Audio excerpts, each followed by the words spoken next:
The legend of Apu Ollantay is a story that dates all the way back to the time of the Inca Empire. It is the last surviving full-length Inca drama in history, and the turn of events which allowed it to survive to this day, with translations in dozens of languages, are a combination of Spanish ignorance, indigenous resilience, and just plain luck. I've spent months deep diving in research, combing through codexes and dissertations and papers in both Spanish and English to uncover the mysterious origins of the Inca play Apu Ollantay. So here we go. The legend of Apu Ollantay begins with the titular character, Ollantay, but actually, that's a long misused Spanish misspelling of his authentic name, Ollanta. So Ollanta was a warrior chief from the Amazon tribes of the Inca Empire, newly acquired by the Emperor Pachacutic, and Ollanta was Pachacutic's most trusted army general. When Ollanta falls in love with the emperor's daughter, Cusikuyur, whose name literally translates to Happy Star, the two are forced to keep their love a secret because marriage between people of different ranks is forbidden under the emperor's new laws. But then Cusikuyur reveals that she's pregnant. Ollanta appears before the Inca Pachacutic and asks for the princess's hand in marriage, but the emperor refuses. He banishes Ollanta and imprisons his pregnant daughter to a nunnery for life as punishment for her disobedience. Ollanta doesn't know this, though, and believes she's been murdered.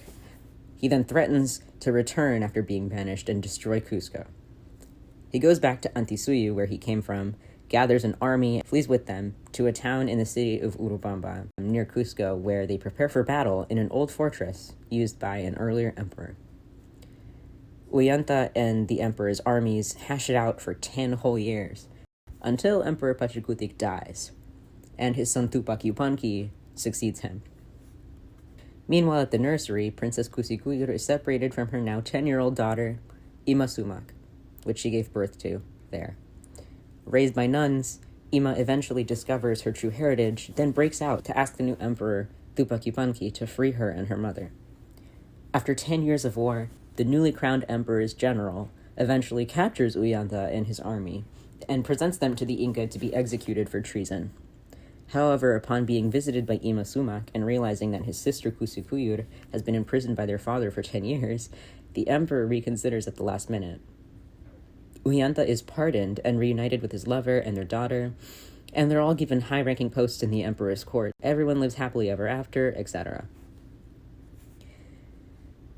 Now, the thing about Apu Ollantay is that, in part, it is a true story. The events outlined in the drama did happen. Scholars have even confirmed the dates in the drama to be from about 1461 to 1471. But as the story was passed down orally, it definitely evolved throughout the years. Many parts were embellished with detail that would make for a good drama. This tradition was big in the Inca Empire, as they believed that the only history worth remembering was one which taught new generations valuable lessons of morality and other cultural values. So, if the Inca royalty wanted to be remembered, they would have court scribes, who were oral storytellers, not actual scribes because the Inca didn't have written language, construct versions of their own histories that were, in their eyes, worth remembering and passing down. Put simply, the legend and theatrical drama of Apu Ollantay is possibly the oldest ever example of historical fiction in the Americas. At the time the legend itself was constructed, productions of Ollantay were used as a social and political device by ruling class Inca nobles to emphasize their power and project a mighty image of their past and present emperors. At its peak, the Inca Empire was a trading society that did not have minted coins or money, nor marketplaces where one could buy or sell. Their civilization flourished under traditional systems of reciprocity, which they called aini, which worked as a promise of mutual aid within Inca communities. Basically, people within the empire were assigned jobs based on where they lived and what they could do. Farming, mining, textile weaving, raising livestock, etc. Citizens who are not able to work, like disabled people, children, and the elderly, were accounted for and taken care of by the village as a collective.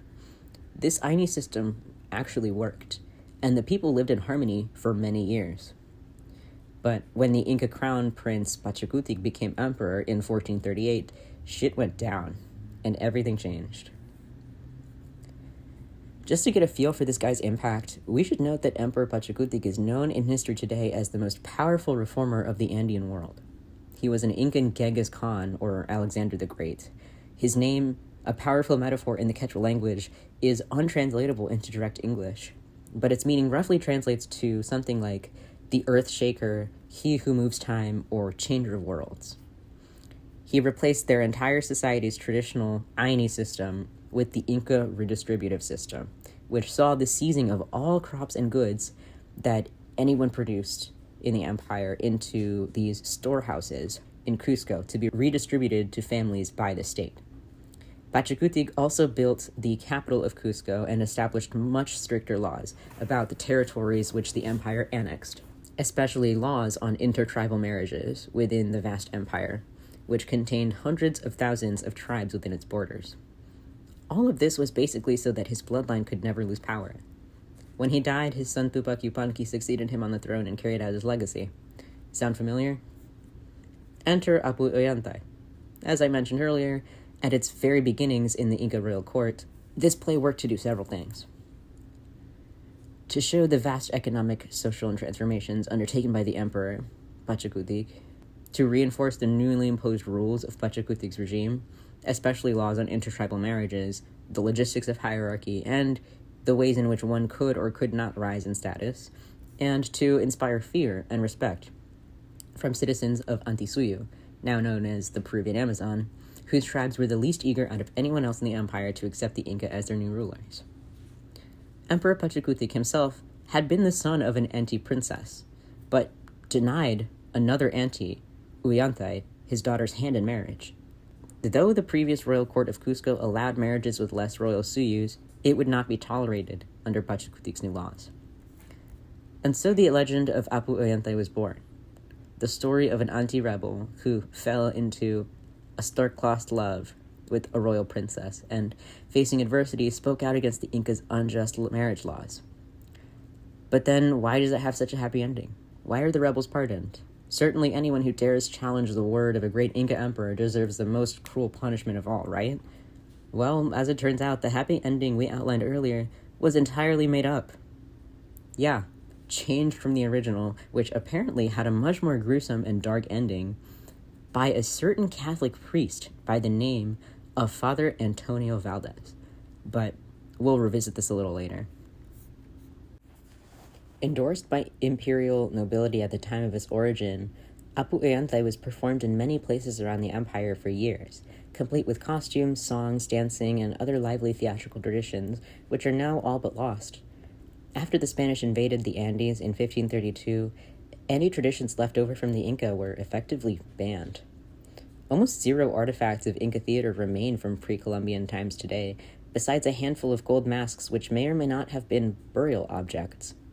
The Spanish colonists prohibited indigenous art and culture purposefully, leaving the native Quechua people void of culture, in turn making them easier to dominate, baptize, and evangelize into the Catholic faith. It's thought that the legend of Apu Ollantay came to be transcribed on paper for the very first time in the late 1700s as part of an indigenous effort to resist colonization and the unjust laws imposed on natives then, especially in Cusco, the former capital of the empire. Father Antonio Valdez was an indigenous priest from Cusco and direct descendant of one of the last Inca emperors.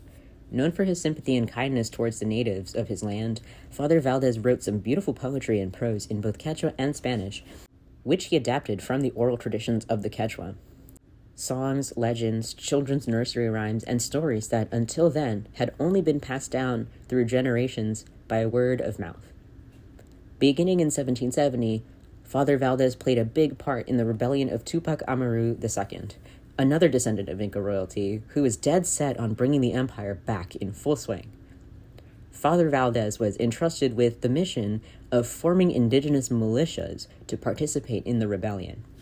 The district of Urubamba, where Valdez lived, was particularly strategic because within was a town which contained an old but still viable military fortress built by Inca architects. Now, before the 1770s, official records kept by the Spanish only listed this town's name as Tampu, which is a Quechua word meaning fortress or site.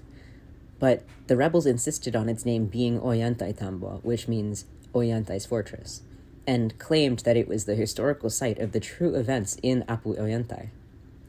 This is interesting because if there's anything to know about the Spanish colonial era, it's that they were notorious for keeping detailed records of anything and everything going on in their colonies. So how could the Spaniards make such a mistake in their records?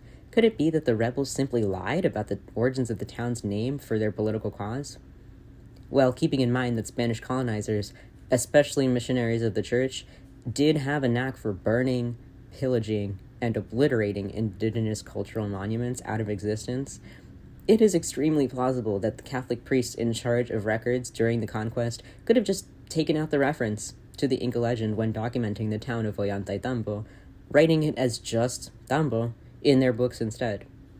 This theory was actually proven to be fact after the discovery of manuscripts from several other scholars of Valdez's time, including Father Diego de los Sobos Molina, written in 1560, and that of Juan de Santa Cruz Yamqui Salcamayhua, written in about 1600, which both explicitly mention a town called Ollantay Tampu in the province of Urubamba more than 200 years before the Tupac Amaru II rebellion, which meant that Father Valdez and Tupac Amaru were actually reinstating the town's original ancestral name after all.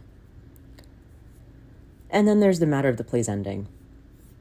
I will say, when I first read the synopsis and English translation of Ollantay myself, something did feel a little off. The longer it runs, the more it begins to feel like a fever dream, especially the happy ever after fairy tale ending after the sudden death of the cruel tyrant Pachacutic and his replacement with a benevolent son who spares everyone involved because he had no idea what his father had done previously. As a storyteller myself, I really questioned what morals and lessons the drama served to teach in that form. That Inca nobility doesn't communicate, since Tupac Yupanqui never once questioned the complete disappearance of his adult sister and had no idea she was being locked in a convent, or that any crime could be forgivable or punishable by death, depending on the mood of the emperor that day. Really, the plot holes were astounding.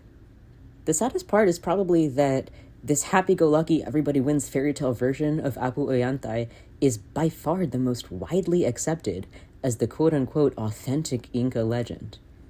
It's certainly the only version of the legend that's ever been in print. To make matters worse, it went on to be translated into several languages in the New World during Valdez's lifetime. Most people, with the exception of a niche set of old scholars, are unaware of the original ending as a result. In case you wanted to see the tangible proof of this, though, the personal diary manuscript of another priest named Justo Pastor Sauraura, written in around 1838, describes his own interaction with Father Valdez after having copied his transcript of Apu Ollantay.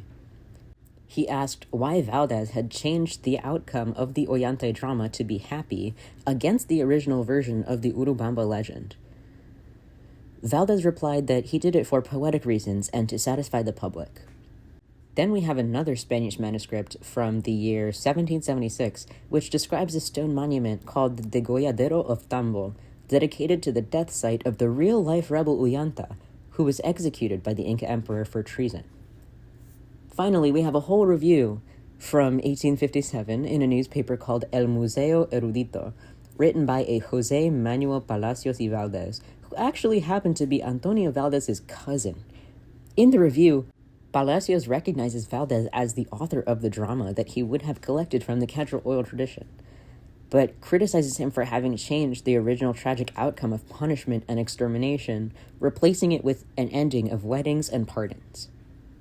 So why'd he do it? There's so much more to this reasoning than just satisfying the public. There are numerous references to the historical and military events of the 1770s to 80s, the time of the Tupac Amaru II rebellion, present all throughout the text. Academics point out these references, sneakily written into the subtext, where the hero Ollantay represents the oppressed natives of the time, the unjust and tyrannical Inca emperor representing the Spanish government. To quote historian Abraham Larreta, Ollantay not only represented a mortal in love with a forbidden princess, he represented a people revolting against the political and religious interests of a class. He embodied the forces fighting for his liberation, the hero of the oppressed, the Antis fighting their oppressor, the Inca. In 1780, Tupac Amaru's rebels produced that version of Apu Ollantay.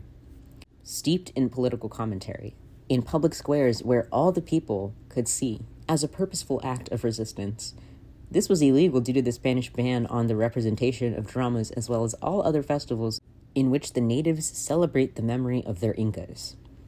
Actors were usually arrested and often killed. Basically, in their transcription and production of Apu Ollantay, along with the reclamation of Ollantaytambo's historic name, Valdez and Amaru aimed for native citizens to witness the story, itself a story of rebellion against state oppression, and be inspired to join their rebellion efforts. The original legend had the emperor slay Ollanta and his daughter for treason.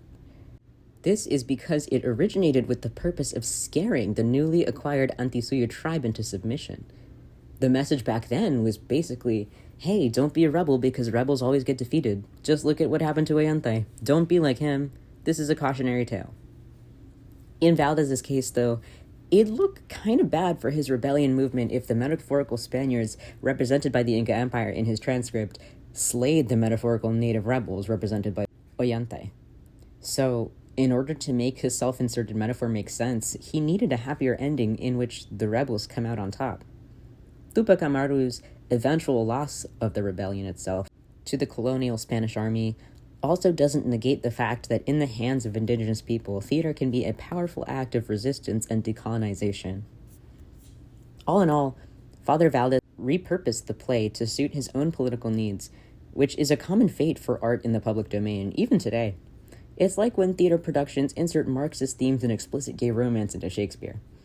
The play they're putting on exists to articulate their own themes and lessons, not whatever Shakespeare was aiming for when he wrote it. In hindsight, the tumultuous history of the Inca drama Apu Ollantay and the little-known circumstances surrounding its written transcript teaches us to look at any and all primary sources with a grain of salt. History can quite literally be changed by whoever survives long enough to tell the story. The fate of a cultural artifact can be determined by who gets their hands on it first and what they choose to do or not do with the precious material they now possess. As ages pass, it's all just a matter of who said what and which stories you're more inclined to believe. Hopefully I've done enough research to help you believe in this long-lost history, though. Thanks for listening.